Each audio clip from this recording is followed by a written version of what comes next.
Good morning. Welcome to November 22nd.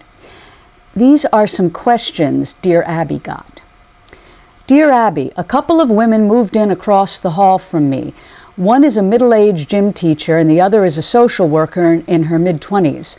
These two women go everywhere together. I've never seen a man enter the apartment or leave their apartment. Do you think they could be Lebanese? Dear Abby, what can I do about all the sex, nudity, foul language, and violence on my VCR?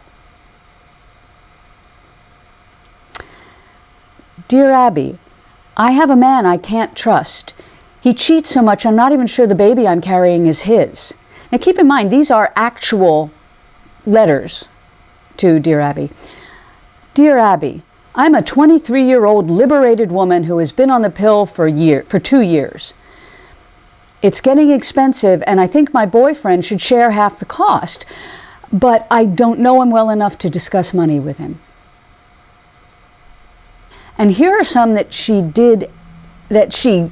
that she did answer. Dear Abby, our son was married in January. 5 months later, his wife had a 10-pound baby girl.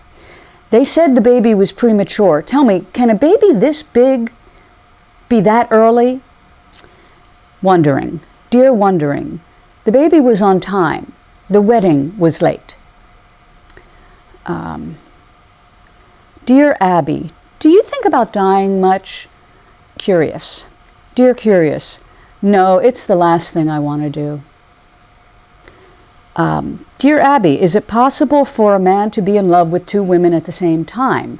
Jake, Dear Jake, yes, and also hazardous. Abby had a sense of humor. Most of those people do. They kind of have to. Dear Abby, I know boys will be boys, but my boy is 73 and he's still chasing women. Any suggestions? Annie. Dear Annie, don't worry, my dog's been chasing cars for years, but if he ever did manage to catch one, he wouldn't know what to do with it. And one more. Dear Abby, I have always wanted to have my family history traced, but I can't afford to spend a lot of money on it. Any suggestions? Sam and Cal. Dear Sam, yes, run for public office. And there's a note after this, credit must be given to Scopes.com for verifying these letters as true.